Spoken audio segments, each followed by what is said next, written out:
नमस्कार। विचार अपना अपना कार्यक्रम में आपका फिर से स्वागत है। आज का विषय है हनुमान चालीसा। हनुमान चालीसा पढ़ने के फायदे। हनुमान चालीसा पढ़ने से क्या फायदे हैं, सच में अगर कोई जान ले तो उसे उसी समय से पढ़ना शुरू कर देगा। हम लोग बहुत सारी चीजें बस करते हैं, उसका सही में फायदा क्या है ये नहीं जान रहे हैं। हनुमान जी के बारे में कहा जाता है कि वो आज भी जीवित है और यदा कदा देखे भी जाते हैं। खैर, तो अगर आप राम जी की कृपा अपने ऊपर चाहते हैं तो हनुमान जी की पूजा करें। हनुमान जी राम जी के सबसे प्रिय भक्त हैं और राम जी के द्वारपाल हनुमान जी को माना गया है। अब बिना द्वारपाल के आज्ञा के कोई अंदर कैसे जा सकता है? तो राम जी से मिलना है, राम जी के दरबार में जाना है, राम जी की कृपा चाहिए तो हनुमान जी। हमें हनुमान चालीसा की पाठ करनी चाहिए।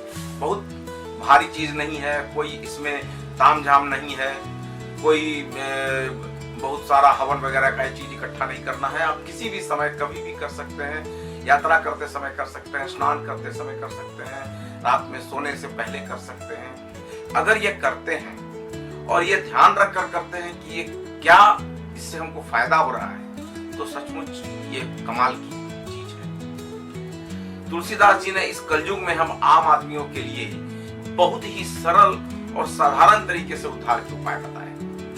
उन्होंने 40 दोहों का एक चालीसा बनाया और हर दोहा अपने आप में सिद्ध किया हुआ है। मतलब है कि एक मंत्र है, हर दोहा अपने आप में। मेरे विचार, मैं अपने विचार रख रहा हूं, आप हो सकता है इससे सहमत हो। अब हनुमान चालीसा में शुरू में क्या किया जाता है कि पहले हनुमान जी का बहुत बड़ाई किया गया है, उनकी तारीफ की गई है और उनके गुणों का बखान किया गया है, उनकी शक्ति का, उनके रूप गुण का, सब चीज का ये बखान किया जाता है। एक्चुअली इसके पीछे एक कहानी है। हनुमान जी अपने बचपन में नटखटेपन की वजह से कुछ साधुओं को नाराज कर दिए। पावरफुल थे शुरू से ही, उनको बचपन से ही बहुत सारी शक्तियां प्राप्त थी। तो साधुओं ने इनको श्राप दे दिया कि तुम अपना सारा शक्ति भूल जाओ। फिर साधु लोग क्या होते थे, नाराज हो गए, श्राप दे दिए, फिर उनको मनाया गया, फिर गुस्सा शांत हुआ तो फिर उसका उपाय बताते थे। फिर उन्होंने उसका उपाय बताया कि यदि कोई याद दिलाएगा तो फिर तुम्हें वो सारी शक्ति आ जाएगी। अभी जब हनुमान जी को जाना पड़ा था लंका, तो हनुमान जी थोड़ा संकोच में पड़ गए थे, तो उनको याद दिलाया गया। जामवंत जी ने और भी कई लोगों ने उनको याद दिलाया कि आप बहुत शक्तिशाली हो, आप जा सकते हो, आप कर सकते हो। तब हनुमान जी ने अपना विशाल रूप बनाया और लंका के लिए उड़ चले। तो हनुमान चालीसा में पहले उनकी शक्ति को याद दिलाया गया है कि आप इतना कुछ कर सकते हैं और तब अपनी प्रार्थना रखी गई है। शुरू में ही तुलसीदास जी ने बड़े ही साधारण तरीके से एक चौपाई में कि बल बुद्धि विद्या देहु मोहि, बल बुद्धि विद्या हमको आप दीजिए। उसके पहले उन्होंने कहा कि बुद्धिहीन तनु जानी के सुमिरौ पवन कुमार, हमको बुद्धिहीन जानिए और हमारी गलतियों को क्षमा करें और फिर हमें बल बुद्धि विद्या दी। अब बताइए, बल बुद्धि विद्या जिसके पास आ गया उसको किसी चीज की कमी नहीं रही। ये अपने आप में एक मंत्र हो गया। उसके आगे फिर उनके गुणों का बखान किया गया है बहुत तरह का, ताकि उनको ध्यान में आ जाए कि वो ऐसा कर सकते हैं। उसके बाद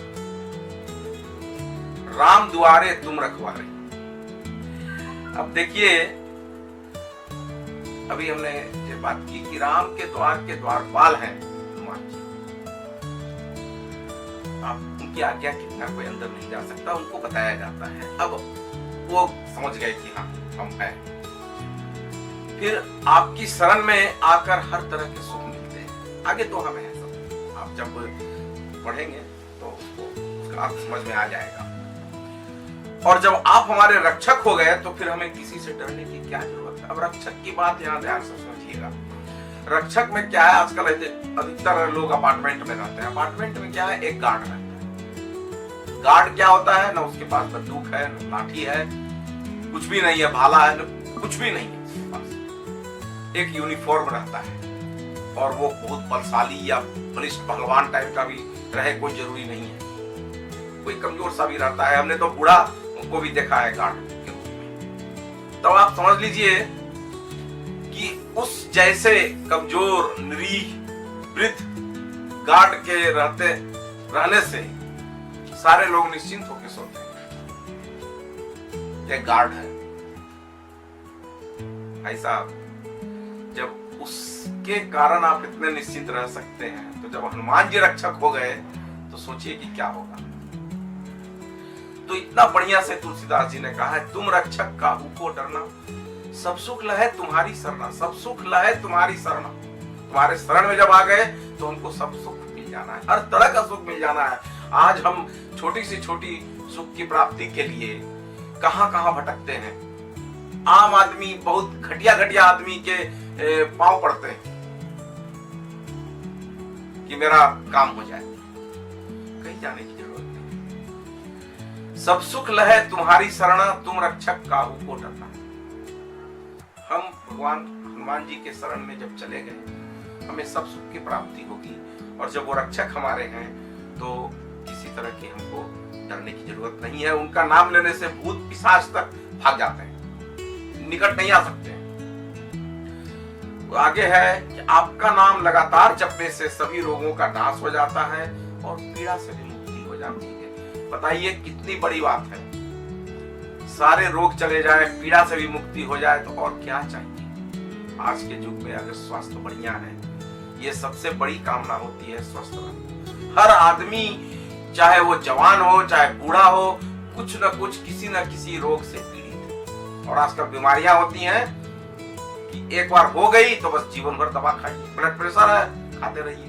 थायराइड है, खाते रहिए। शुगर हो गया, खाते रहिए। बीपी हो गया, ये हार्ट का प्रॉब्लम हो गया, खाते रहिए। चीज का दवाई जो है, एक बार शुरू किए तो फिर रोग ठीक नहीं होता है। लेकिन हनुमान जी के नाम से, अगर नाम लेने से, उनका हनुमान चालीसा पढ़ने से अगर रोग से मुक्ति मिलती है तो क्यों नहीं कोई करेगा। कोशिश करके देखने में क्या हर्ज है। तुलसीदास जी का बनाया हुआ है, तो ऐसे ही नहीं बना हुआ, और आज से नहीं, बहुत दिन से ही चल रहा है। और माता जानकी ने आपको ये आशीर्वाद दिया है कि आप किसी को आठों सिद्धियां और नवों निधियों के आप दाता है। अब उतना तो किसी को पता भी नहीं कि आठों सिद्धियां क्या होती हैं, नवों निधियां क्या होती हैं। लेकिन चलिए, कोई बहुत बड़ी बात होगी जो माता सीता ने उनको आशीर्वाद दिया था कि वो चाहे तो अपने भक्त को दे सकते।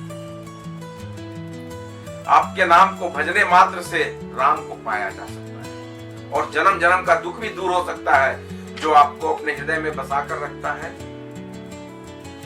क्या है, और देवता चित्त न धरही, हनुमत से ही सर्व सुख करही।